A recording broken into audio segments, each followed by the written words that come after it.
Very excited as we move across the state of North Carolina, continuing our D1 college preview. And Bubba, very excited to make a stop in Greensboro. Yeah, right now I'm very excited to be joined by the seventh-year head coach of the North Carolina A&T Aggies, Coach Ben Hall. Coach, welcome back into the show.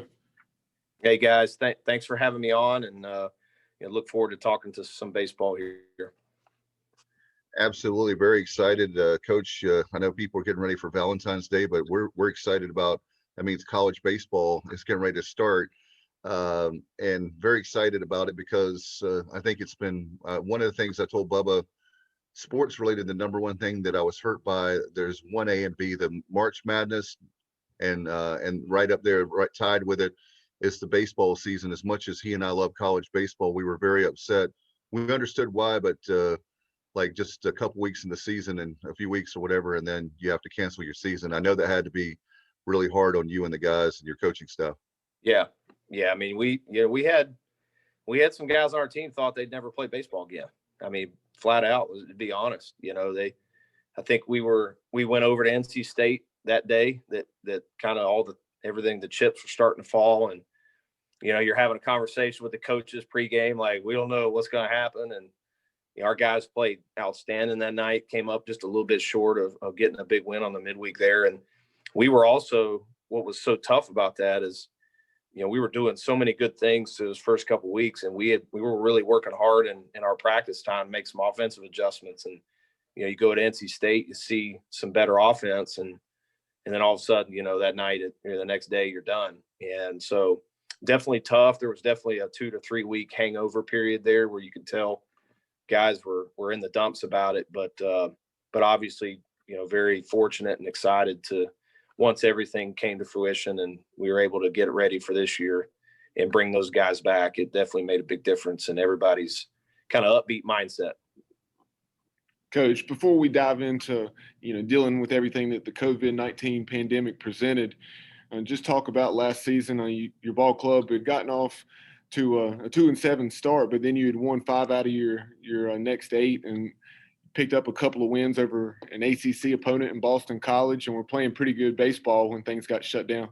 Yeah. I thought, we weren't playing all 3 phases early, but we were doing things to keep us in ball games. And, if you lose a baseball game, you want to play well and at least feel like that you're getting better. And we definitely felt like that was happening early. And we were fielding the ball at a really high level. The guys were pitching and keeping us in ball games. We're trying to find our way offensively a little bit, and kind of got thrown a little bit of a loop in that series. We originally were supposed to go to Mississippi and play a 3-game series, and then that got canceled because of the flooding down there. And then we had to pick up a last minute opportunity to play down at Gardner Webb and jump in their series, and kind of got caught playing an extra game than we were really prepared for. So that was kind of a tough last minute deal. We had a couple arms that were down that week, but yeah, I mean, I think it was a good learning opportunity, and we've talked a lot about it. Our guys feel a lot like, we get to start this year with the information that we had last year, and so, we're trying to kind of build off that idea that, you kind of, hopefully we can start game 1 with the same information and the same learning opportunities we had through, the 17 games we played last year. And Coach, as far as I know, this is your 7th year for you at North Carolina A&T. Talk about maybe when you first started out with Aggies, and I know you've been working really hard on building the program. How far have you come from the time you took over the job to now? Yeah, I mean, light years. We talk about it a lot. I mean, I think that people realize that we have a good program. We got good players. We compete the right way. But, sometimes we even have to remind our guys, even our new players, how far we've come. And those first couple of years were difficult. There was not a lot going right in the program.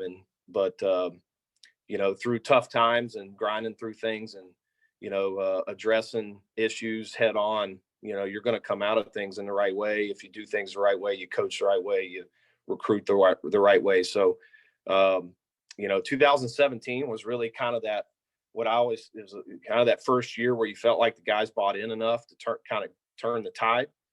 And you saw, we had a really good closer that year. We had some guys, some pieces that helped us kind of get in the right place. I think we have one of the higher win percentage turnaround in the country in that year, and that's what set the stage for our 2018, where you feel like you really fulfilled what you've been planning on doing, got it turned around. And but just like everyone knows in sports, as you build a program, every hurdle you walk over, there's one more to address. And so after 18, now those goals of how do you take another step forward, how do you build consistency, how do you maintain what you're doing but yet get better each year, now becomes the next job and the next hurdle to try to cross. And a lot of times those are harder.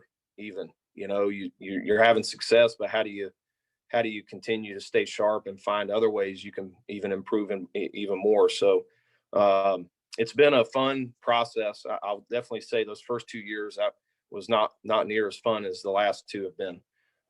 Last three have been. So, but excited where we are, where we've put ourselves, and obviously excited for the future. Given that you have an established program, when everything hit last year in mid-March, talk about the way your program, or the way your guys, that team and the established program was able to handle everything that came with the pandemic. Well, it definitely hurts when you got a good club. I think we were definitely in a position to do some special things last year. Just when you really take stock of the pieces we had and the improvements the guys were making, and just the different mindset that there was going into last year. But our guys have really handled it in flying colors. I would definitely say we weren't handling it well until we were able to start kind of our summer, Zoom calls. And, our athletic department did an absolutely amazing job of kind of circling the wagons, kind of getting themselves in position, preparing properly for the next year, and doing all the things that our university and athletic department had to do. And then the information that us as coaches were getting from top was key to us being able to relay to these guys that, let's stay the course. Everything's going to be okay. Here's what's going to happen.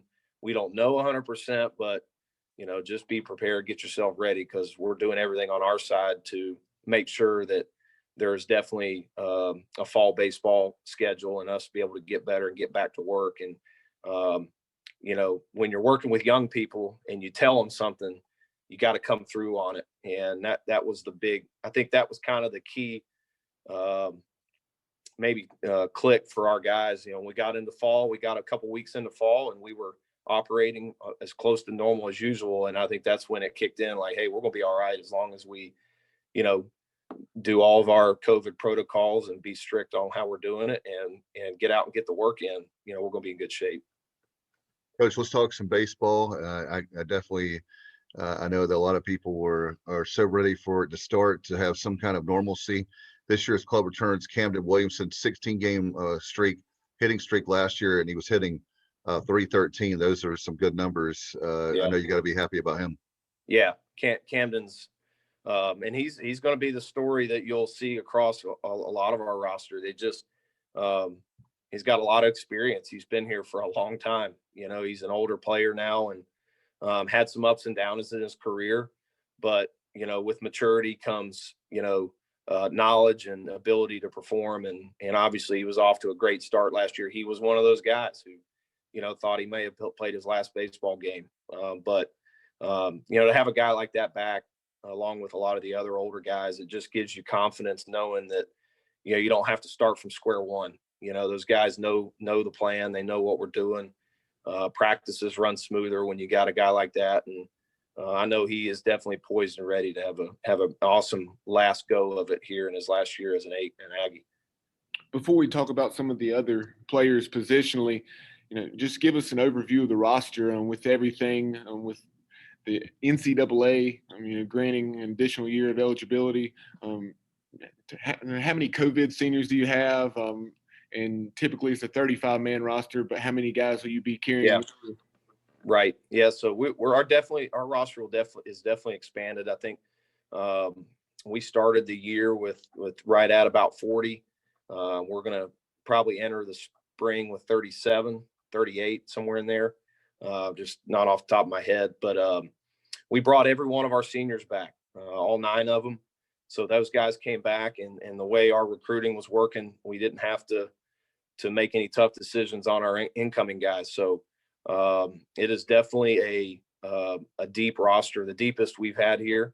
When you look around at practice and you see, the older guys playing with the capabilities they have, and then you look at some of the younger players that are in the program, and there's no drop off there in ability level. It definitely gets exciting. The competition level obviously is at an all-time high, in 6 days a week of practice. So, there's definitely some position battles that are ongoing.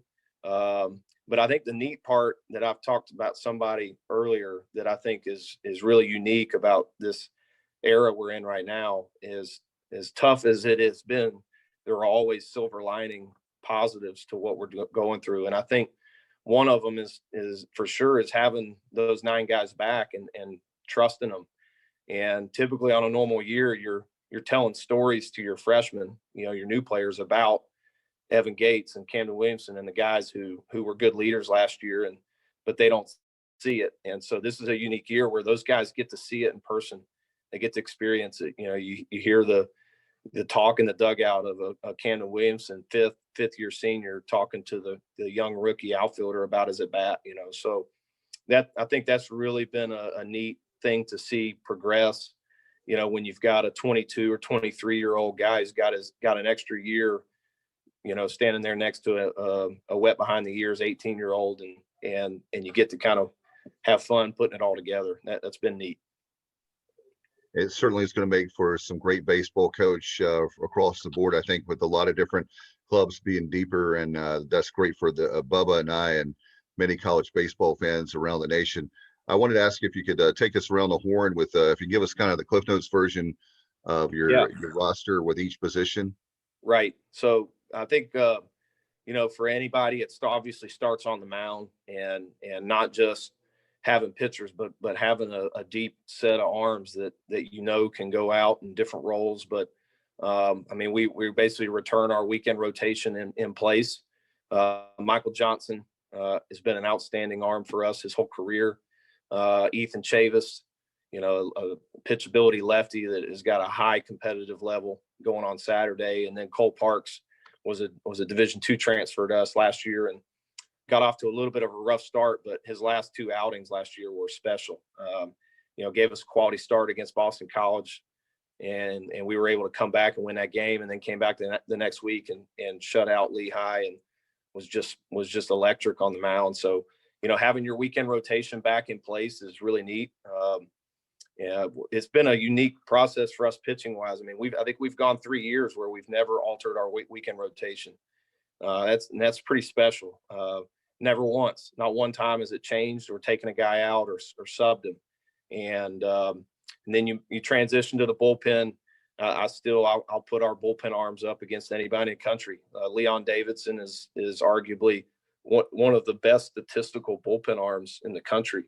And he's not our closer. He's a setup guy, and he loves that role. And he's set up for Leon Hunter, and now he's setting up for Evan Gates, our 5th year senior closer, and he's special. I think he got a save in one of those Boston College games. I think he went 2 innings, 4 punch outs, no hits, and it's just electric stuff. It's a legit out pitch breaking ball, and he's going to be anywhere from 90, 93 up to 94 at times. And just got a unique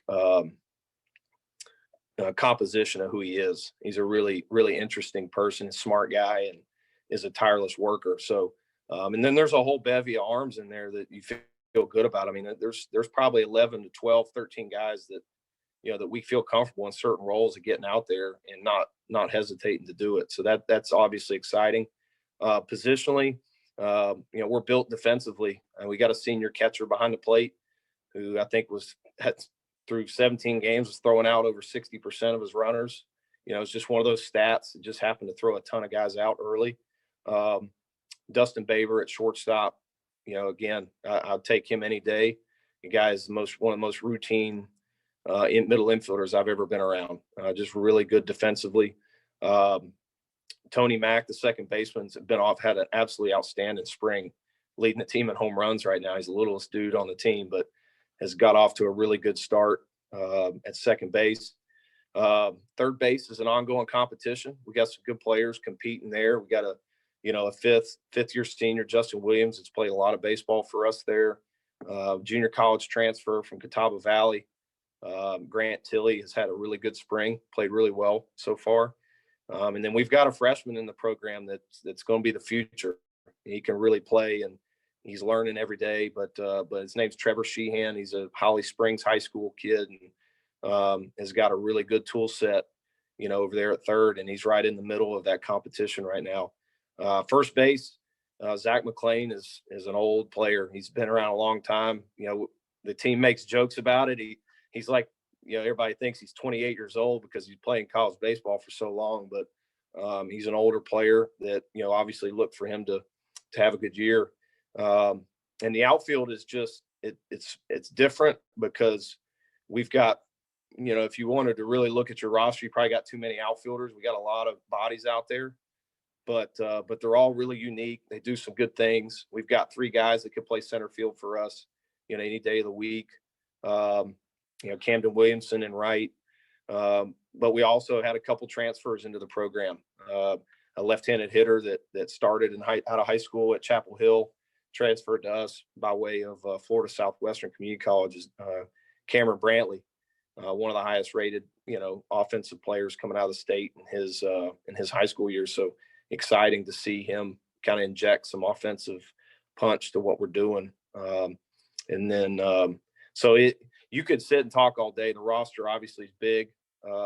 I think it's definitely a unique year where guys may not play a lot early, but the way the season's set up and 4-game weekends, and there's definitely you definitely want to have options at every position.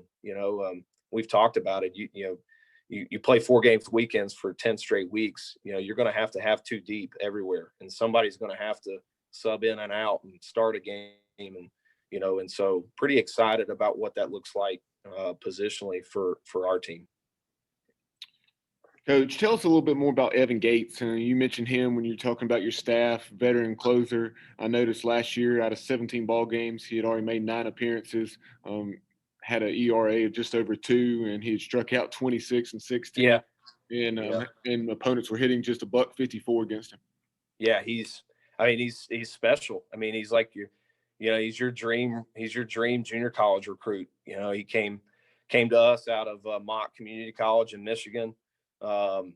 He's an engineering major. He's a 4.0 student, and he's just got electric stuff. And what was neat about Evan is when he got here, we knew right away he was a great pickup. I got to tip my cap to Stephen Jordan. He's the one that did all the legwork and getting him here. But we didn't get a chance to see him pitch, but once, I think, when he was in junior college. So his first year here, we started him. He was pitching on the weekend for us, and he was great for us. He was good. Did a great job as a starter. Was still working through some command issues. There were games where he would lose the strike zone a lot. A little bit of a high slot righty, and his stuff would get away from him at times. But as you get your program better and you've got other options that you can put in on the weekend, we really felt like, he could go out there and it's somebody that is reliable as you could trust your life with kind of person. Like, man, what better guy to have in the 9th inning with a 1-run lead than somebody like that. And so he put a ton of work in, had an outstanding summer up in the Northwoods League. And it kind of it was a perfect springboard to put him in the back end of the game. And we've been really successful. Like when you have a good closer, the last 3 outs of the game are the hardest ones to get. And so once we felt like the weekend was in good hands, it was a no-brainer to get him into the bullpen. And it kind of really, I feel like, put us in a position where you bring him in and the guys are really confident. The defenders are confident, the team's confident, the coaching staff's confident. If you lose that day and they hit him, you tip your cap and run him right back out, the next opportunity. But he's special. Definitely is going to have a great year and has got some big time stuff. I think he's, like I said, I'd throw him up against anybody out there. I think he threw 2 innings yesterday, and I think his breaking ball was up to 85. It was like 43 degrees. It was really good. He's a good one. Coach, let's talk about your non-conference schedule. I know your schedule your schedule is just unbelievable. You've got a great schedule. Bubba and I are scheduling nerds, so we look at a lot of Okay. schedules across the country. Yours in particular, I know that you have a strong regional non-conference like at College of Charleston, Liberty is in there, Appalachian State, Citadel, UNCG. We of course think a lot of Coach Kennedy at Elon. I see you have Yeah. 3 games there. And then another thing you got to be excited about. How about talk about the we were talking pre-show here, pre-interview. You've got 4 at Baylor. That's really exciting, Coach. Yeah. Yeah. Well, it's all part of the process of what our goals are with this program. I think it'd be really easy to just hide out there and, try to schedule as many wins as you can. And that's just not me. We've got big goals in mind. We don't know when we're going to accomplish them, but we want to be a perennial regional team. We want to be a program that's considered a top mid-major. And that would be unbelievably unique to progress to that being an HBCU. And so we've got a good team, and obviously the schedule was kind of a flip of the coin. There was no telling in early December what it would look like. So it was a lot of phone calls. I was working on our schedule on Christmas Eve, believe it or not, trying to figure out who we're going to play and what we're going to do. But yeah, we want to get out and challenge our guys. We want to challenge our program. We want if we lose, we want to get better losing, and obviously that's not the plan, but you're not going to learn what it takes to play at the highest levels unless you play the best teams. And obviously in our area, and y'all know it very well, there's no cupcakes, anywhere. So if they're not out there, you might as well just go get the best you can and go compete against the best. So I got the utmost respect for all those non-conference opportunities that we have, and the opportunity to get our guys out there and to give them the preparation, the competition level they need, so that we're better prepared, if we are fortunate enough to put ourselves in a regional opportunity. The weekend at Baylor was just very unique to this year. We just happened to have a bye week once conference schedule, our MEAC schedule, was finally released.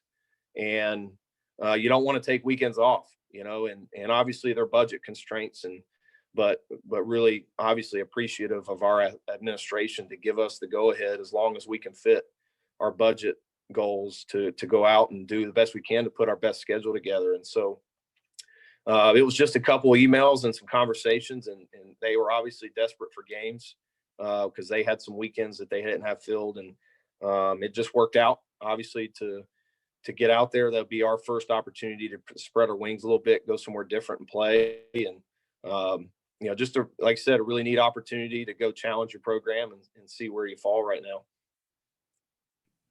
Coach, every conference is handling things a little bit differently in terms of scheduling due to testing protocols and a number of variables. So how's the MEAC going about it, and how many games are you going to play and so on?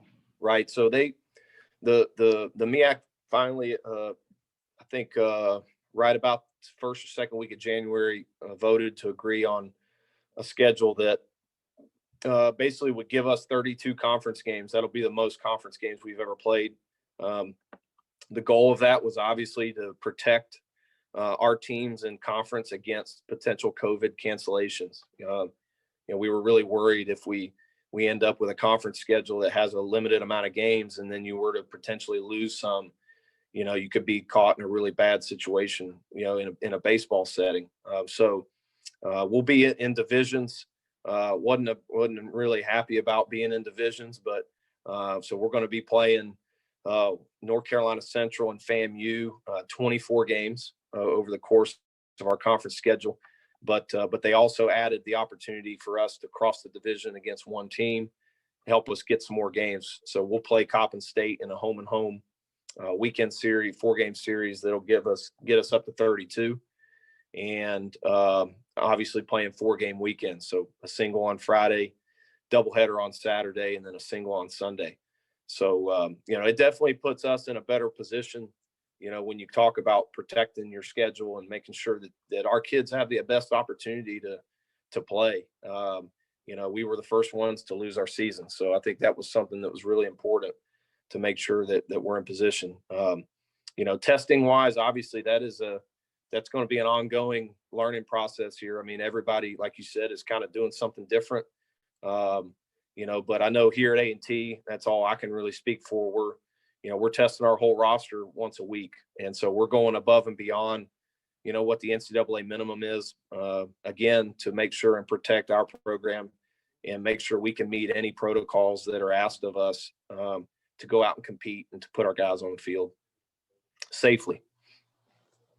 As far as the end week, once you get in season, end week kind of experience, is there any kind of bubbles or anything you're going to be working towards to? I know there's some coaches, everybody handles it differently.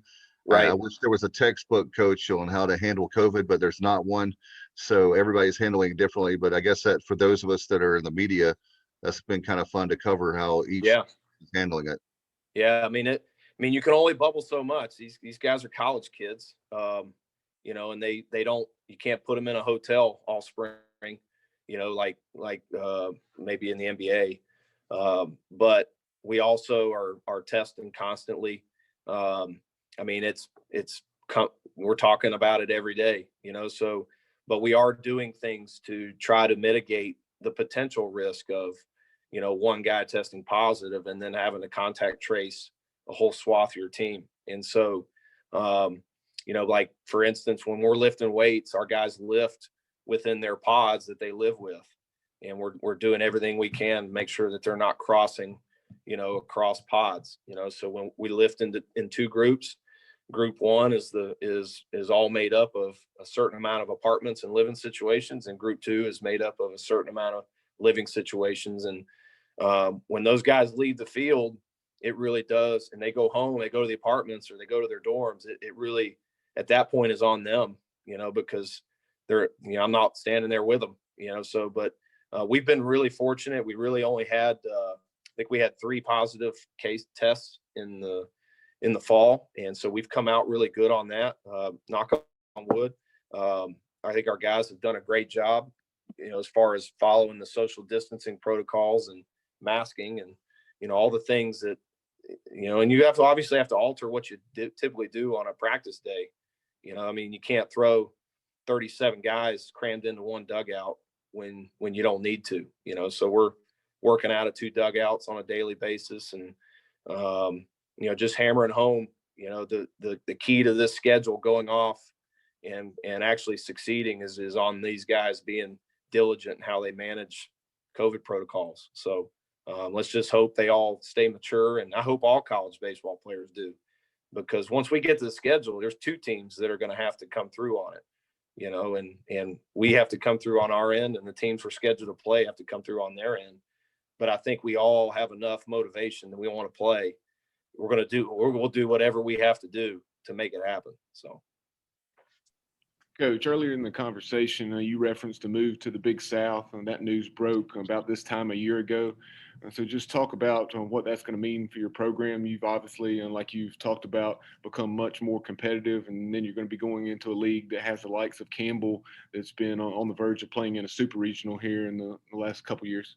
Yeah, it's a huge opportunity in a baseball sense for us, no doubt. I mean, it's been a very competitive baseball league for a long time, and all the schools in that league really commit to baseball and want to be good in baseball. You see where some of those schools have gone with their facilities, like you referenced Campbell, and so it's definitely a step up. It's definitely a big opportunity.